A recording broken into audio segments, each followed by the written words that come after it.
এই সরকার কোনোভাবেই সুষ্ঠু নির্বাচন করতে পারবে না, বলছেন জিএম কাদের।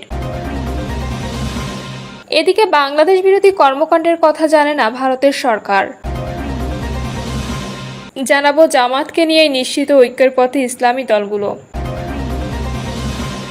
এবং সর্বশেষ জানাবো বিএনপির ক্ষমতার একমাত্র উৎস এদেশের 18 কোটি জনগণ, বলছেন মীর হেলাল। শুনছিলেন সংবাদ শিরোনাম, এবারে বিস্তারিত। এই সরকার কোনোভাবেই সুষ্ঠু নির্বাচন করতে পারবে না, বলছেন জিএম কাদের। জাতীয় পার্টির চেয়ারম্যান জিএম কাদের বলেছেন, এই সরকার কোনোভাবে অবাধ, সুষ্ঠু ও নিরপেক্ষ নির্বাচন করতে পারবে না। তিনি বলেন, একটি সুন্দর নির্বাচন বিদ্যমান পরিস্থিতির উত্তরণ ঘটাতে পারে, কিন্তু সরকার সেই পথে হাঁটছে না। একটি অদৃশ্য ছায়া অনেক উপদেষ্টাকে সঠিকভাবে কাজ করতে দিচ্ছে না।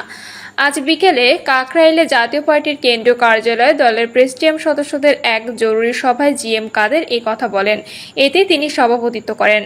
দেশ অনিশ্চয়তার পথে চলছে উল্লেখ করে জিএম কাদের বলেন, ভালো একটি নির্বাচনের জন্য এই সরকারের কাছে সবার প্রত্যাশা ছিল, কিন্তু আমরা দেখছি এই সরকারের ভিতরে সরকার আছে, একটি অদৃশ্য ছায়া অনেক উপদেষ্টাকে সঠিকভাবে কাজ করতে দিচ্ছে না। জিএম কাদের আরও বলেন, দেশে নির্বাচন করার উপযুক্ত পরিবেশ সৃষ্টি করতে পারেনি সরকার। প্রশাসন সবসময় মামলার ভয়ে ভীত সন্ত্রস্ত। বিচার বিভাগ, প্রশাসন, পুলিশ হতাশাগ্রস্ত হয়ে পড়েছে। সুষ্ঠু নির্বাচন সম্পন্ন করার প্রয়োজনীয় মনোবল তাদের নেই। নব্য দলীয়করণের ভিত্তিতে পছন্দের লোকজনকে পদায়ন করা হচ্ছে অভিযোগ করে এই নেতা বলেন, এই সরকার নিরপেক্ষতা হারিয়েছে। দেশের মানুষ আতঙ্কগ্রস্ত হয়ে আছে। সাধারণ মানুষের জানমালের নিরাপত্তা নেই। খেটে খাওয়া মানুষের আয় রোজগার কমে যাচ্ছে। দেশে বিনিয়োগ নেই। অর্থনৈতিক প্রবৃদ্ধি নিম্নতম পর্যায়ে। বেকার সমস্যা ঊর্ধ্বগামী। আইন শৃঙ্খলা পরিস্থিতির ক্রমাগত অবনতি হচ্ছে। একটি সুন্দর নির্বাচন বিদ্যমান পরিস্থিতির উত্তরণ ঘটাতে পারে। সরকার সেই পথে হাঁটছে না। জাতীয় পার্টি মহাসচিব শামীম হায়দার পাটোয়ারির পরিচালনায় প্রেসিডিয়াম সভায় আলোচনায় অংশ নেন co chairman Mostafizur Rahman, presidium সদস্য মীর আব্দুস সবুর, সাইফুদ্দিন আহমেদ, আব্দুর রশিদ সরকার, রেজাউল ইসলাম ভুইয়া সহ আরও অনেকে। বাংলাদেশ বিরোধী কর্মকাণ্ডের কথা জানে না ভারতের সরকার। ভারতের ভূখণ্ডে বাংলাদেশ বিরোধী কর্মকাণ্ড সংঘটিত হচ্ছে এমন কোনো তথ্য নেই বলে জানিয়েছেন দেশটির পররাষ্ট্র মন্ত্রণালয়ের মুখপাত্র রণধীর জয়সওয়াল। বাংলাদেশের অন্তর্বর্তী সরকার ভারতের মাটিতে নিষিদ্ধ আওয়ামী লীগের রাজনৈতিক কার্যালয় ও কার্যক্রম বন্ধের জন্য দিল্লিকে অনুরোধ প্রসঙ্গে এক প্রশ্নের জবাবে রণধীর জয়সওয়াল এই কথা বলেন। তিনি বলেন, ভারতের মাটিতে কথিত আওয়ামী লীগের সদস্যদের বাংলাদেশ বিরোধী কোনো ধরনের কর্মকাণ্ড বা ভারতের আইন বিরোধী কোনো কর্মকাণ্ডের বিষয়ে তারা অবগত নন। তিনি আরও বলেন, ভারত সরকার অন্য দেশের বিরুদ্ধে রাজনৈতিক কার্যক্রম চালানোর অনুমতি দেয় না। সুতরাং বাংলাদেশের অন্তর্বর্তী সরকারের সংবাদ বিজ্ঞপ্তি অনুচিত। এ সময় রণধীর জয়সওয়াল পুনর্ব্যক্ত করেন, বাংলাদেশের জনগণের ইচ্ছা ও ম্যান্ডেট নির্ধারণের জন্য শিগগিরই অবাধ, সুষ্ঠু ও অন্তর্ভুক্তিমূলক নির্বাচন অনুষ্ঠিত হবে বলে আশা করছি। এর আগে বাংলাদেশের অন্তর্বর্তী সরকারের পক্ষ থেকে এক বিবৃতি দেওয়া হয়। সেখানে বলা হয়, নিষিদ্ধ রাজনৈতিক দল আওয়ামী লীগের অফিস ভারতের রাজধানী দিল্লি এবং কলকাতায় স্থাপনের খবরে বাংলাদেশ সরকারের দৃষ্টি আকৃষ্ট হয়েছে। ভারতের মাটিতে আওয়ামী লীগ নেতাদের ক্রমবর্ধমান বাংলাদেশ বিরোধী কার্যকলাপের পটভূমিতে এ ঘটনা ঘটেছে। পররাষ্ট্র মন্ত্রণালয় বলছে, মানবতা বিরোধী গুরুতর অপরাধে জড়িত থাকার অভিযোগে ফৌজদারি মামলা হওয়ার কারণে দলের অনেক সিনিয়র নেতা পালিয়ে ভারতীয় ভূখণ্ডে রয়েছে। এর আগে গত 21শে জুলাই সন্ধ্যায় একটি অখ্যাত এনজিওর আড়ালে নিষিদ্ধ দলটির কয়েকজন সিনিয়র নেতা দিল্লি প্রেস ক্লাবে মানুষের সঙ্গে যোগাযোগের পরিকল্পনা করেছিলেন। তার উপস্থিত সাংবাদিকদের মধ্যে পুস্তিকা বিতরণ করেছেন। ভারতীয় গণমাধ্যমের বেশ কয়েকটি প্রতিবেদনে ভারতের মাটিতে থাকাকালে দলের ক্রমবর্ধমান কার্যক্রমের কথা নিশ্চিত করেছে। সরকার মনে করে, ভারতের মাটিতে অবস্থান করে বাংলাদেশ স্বার্থের বিরুদ্ধে প্রচারণা চালানো, নিষিদ্ধ রাজনৈতিক দলের পলাতক নেতাকর্মীদের আইনত অবৈধভাবে অফিস স্থাপন সহ যে কোনো ধরনের রাজনৈতিক কার্যকলাপ বাংলাদেশের জনগণ ও রাষ্ট্রের বিরুদ্ধে স্পষ্ট অবমাননা। এ ঘটনা ভারতের সঙ্গে পারস্পরিক বিশ্বাস ও শ্রদ্ধার ভিত্তিতে পরিচালিত সুপ্রতিবেশী সুলভ সম্পর্ক বজায় রাখার ক্ষেত্রে ঝুঁকিও বহন করে এবং বাংলাদেশের চলমান রাজনৈতিক রূপান্তরের ক্ষেত্রে গুরুতর প্রভাব ফেলে। এটি বাংলাদেশে জনসাধারণের অনুভূতিতে আঘাত হানতে পারে, যা দুই নিকটতম প্রতিবেশীর মধ্যে সম্পর্ক আরও উন্নত করার জন্য উভয় দেশের চলমান প্রচেষ্টাকে প্রভাবিত করতে পারে।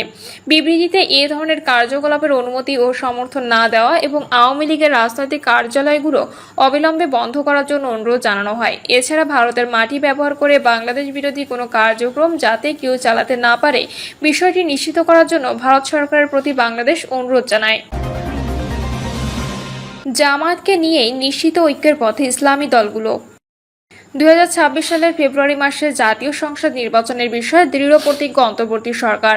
এই নির্বাচন সামনে রেখে জোরদার হচ্ছে ইসলামী দলগুলোর ঐক্যের তৎপরতা। এতদিন বিএনপির মিত্র হিসেবে থাকা জামায়াত ইসলামী এবার ইসলামী দলগুলোর সঙ্গে ঐক্য ফিরছে, এটাও মোটামুটি নিশ্চিত। ইসলামী দলগুলোর নেতাদের সঙ্গে কথা বলে জানা যায়, ফ্যাসিবাদী আমলে ইসলামপন্থী দলগুলো নানাভাবে নির্যাতন নিপীড়নের শিকার হয়েছে।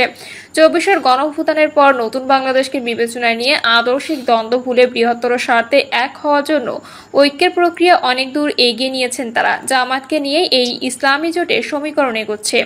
গত বছর 5ই আগস্টের পর ইসলামী দলগুলো নিয়ে ঐক্যের ডাক কিংবা এক প্ল্যাটফর্মে আনার আলোচনা শুরু করে বাংলাদেশ জামায়াতে ইসলামী। এরপর এ প্রক্রিয়া সরব হয় ইসলামী আন্দোলন বাংলাদেশ। এরই মধ্যে বেশ কয়েক দফা বৈঠক করেছে ইসলামী দলগুলো, তবে আসন সমঝোতার বিষয়টি এখনো চূড়ান্ত হয়নি। আপাতত প্রতিটি দল নিজস্ব সাংগঠনিক কর্মকাণ্ডে সক্রিয়। সামগ্রিক ঐক্যের ব্যাপারে তারা আশাবাদী। বাংলাদেশ জামায়াতে ইসলামী ঢাকা মহানগর উত্তরের আমির সেলিম উদ্দিন বলেন, ঐক্যের ব্যাপারে আমরা আশাবাদী। সবাই নিজ নিজ দলে কাজ করছি। মতভেদ, আদর্শিক বিভক্তি এখন আর নতুন বাংলাদেশের কোনো ইস্যু হবে না। ইসলামী দলগুলোর ঐক্যের প্রক্রিয়াটি খুবই পজিটিভলি এগোচ্ছে।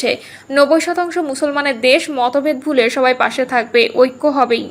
ইসলামী আন্দোলন বাংলাদেশের মহাসচিব অধ্যক্ষ মোহাম্মদ ইউনুস আহমেদ বলেন, আমরা সবার সঙ্গে যোগাযোগ রাখছি, সবাই পজিটিভ আছে। কওমি ঘরানার যারা আছে তারা তো সবাই মোটামুটি এক হয়ে আছে।